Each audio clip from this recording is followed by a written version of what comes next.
ಊಟ ಮಾಡ್ತಕ್ಕಂಥ ಪದಾರ್ಥ ಒಳಗೆ ನೀವು ಊಟ ಮಾಡ್ತೀವಿ, ನಾವು ಊಟ ಮಾಡ್ತೀವಿ. ಸತ ಬೇಕು ಅಂದ್ರೆ ಸಿಗುದಿಲ್ಲ. ಸಿರೆ ಸಿರೆ ಯಾವ್ದು ಹೋಗಿಲ್ಲ ಅದಕ್ಕೆ ಊಟ ಮಾಡೋ ಪದಾರ್ಥ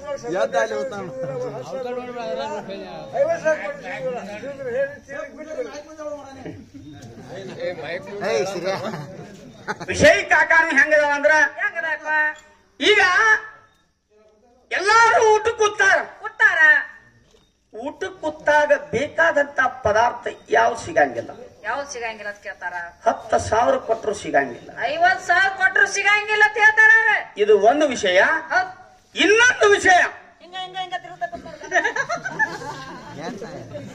ಮನ್ಕೊಳ್ಳೋ ಹೊತ್ತಿನಾಗ ನಾಯಿ 3 ಸುತ್ತ ಹಾಕಿ ಯಾಕೆ ಮಣಗುತ್ತಾರೆ?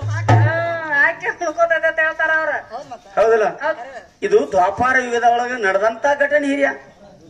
ಇದು ನಾಯಿದ್ ಹೆಂಗೈತಿಪ್ಪ ಅಂತ ಕೇಳ್ರ, ಪಂಚ ಪಾಂಡವರಾಗ ದ್ರೌಪದಾ ದೇವಿ ಒಬ್ಬಕ್ಕೆ ಹೆಣ್ಣು ಮಗಳು. ಹೌದು. ಒಬ್ಬಕ್ಕಿಗೆ 5 ಮಂದಿ ಗಂಡುಗಳಿದ್ರು. ಅವಾಗ 5 ಮಂದಿ ಆಕಿ ಜೋಡಿ ಬೋಗ್ ಕೂಡ್ಬೇಕಾದ್ರ ಬಾಗಿಲು ಮುಂದೆ ಕೂಣ ಚಪ್ಪಲ್ ಬಿಟ್ಟು ಅವ್ರು ಒಳಗ್ ಹೋಗಿದ್ರು. ಚಪ್ಪಲ್ ಇದ್ದು ಅಂದ್ರ ಒಬ್ಬ ಒಳಗ್ ಹೋಗ್ಯಾನ ತಿಳ್ಕೊಂಡು ಮತ್ತೊಬ್ಬ ಒಳಗ್ ಹೋಗ್ತಿದ್ದಿಲ್ಲ ಹೊರಗ. ಮತ್ತು ಇದು ಮತ್ತ ಪಾಂಡವ್ರ ಒಳಗಿನ ಧರ್ಮ. ಧರ್ಮರಾಜ ಒಳಗ ದ್ರೌಪದಾ ದೇವಿ ಜೋಡಿ ಭೋಗ ಮಾಡಾಗ ಒಂದ ನಾಯಿ ಬಾಂಧಿಕೆರಿಂದ ಅವನ ತೊಗಲಿನ ಚಪ್ಪಲ ತಗೊಂಡು ಹೋಗಿ ತಿನ್ಕೋತ ಕೂಯ್ತು ದೂರ.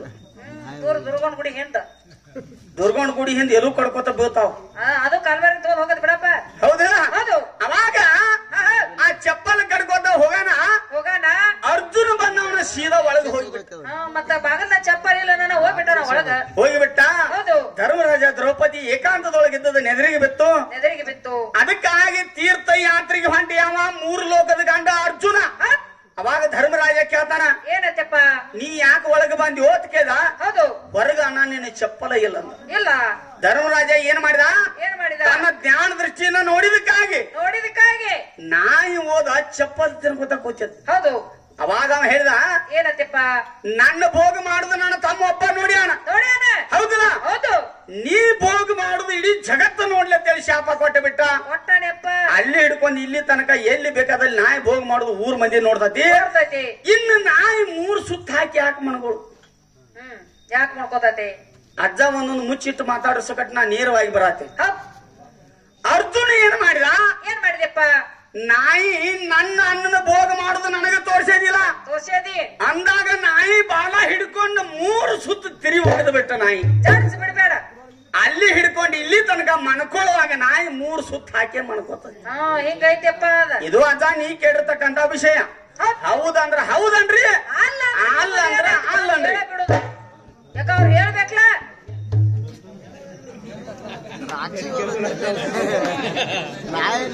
ಇಲ್ಲಿ ಯಾಕಪ್ಪ ಅದಕ್ಕಾರ ಗುರು ಹಿರಿಯರ ಬಹಳ ಜ್ಞಾನವಂತರ ಪಂಡಿತರದಾರ. ಅವ್ರ ಮುಂದೆ ನಾವೇನು ದೊಡ್ಡವರಲ್ಲ. ಏನು ನನ್ನ ತಾಯಿ ಆದಿಶಕ್ತಿ ಜಗನ್ ಮಾತಾ ನಾಡ ದೇವತೆ ನನಗೆ ಎಷ್ಟು ವಿದ್ಯಾ ಬುದ್ಧಿ ಕೊಟ್ಟಾಳ. ಅಟ್ರ ಮಟ್ಟಿಗೆ ವಿಷಯ ಮಾತ್ರ ನೇರವಾಗಿ ಬಿಡುತ್ತನು. ಬರ್ತಿತ್ತಂದ್ರ ಬರ್ತದ ಅಂತ ಹೇಳ್ತಾನು, ಇಲ್ಲ ಆದದ ನನಗೆ ಬರಂಗಿಲ್ಲ ಅಂತ ಹೇಳ್ತಾನೆ ನೇರವಾಗಿ. ಅದ್ರಾಗೇನ ಇವತ್ತ ನಾಡ ದೇವತೆ ಮುಂದೆ ಇಲ್ಲಿ ಒಂದು ಮಾವಿನ ಮರ ಇತ್ತಂದ್ರ ನನ್ನ ಕೈಗೆ ಎಟ್ಟು ನೆಲಗಿದಾವ ಅದನ್ನ ಹರಿಲಾರ್ದ ಬಿಟ್ರೆ ನಮ್ಮ ಅವ್ವನ ವಂಶಕ್ಕೆ ನಾ ಹುಟ್ಟಿಲ್ಲ. ಸಿಗಲಾರ್ದ ಹಣ್ಣಿಗೆ ನಿಗರ್ಯಾಡಿ ಸಾಯಿ ಮಕ್ಕಳು ನಾವು. ಹೌದಿಲ್ಲ? ಇನ್ನೂ ಹಲವಾರು ವಿಷಯಗಳದಾವ. ಇನ್ನೊಂದು 4 ನುಡಿ ಹಾಡವನ್ನ ಹಾಡ್ರಿ, ಮತ್ತ ಮುಂದೆ ಮಾತಾಡ.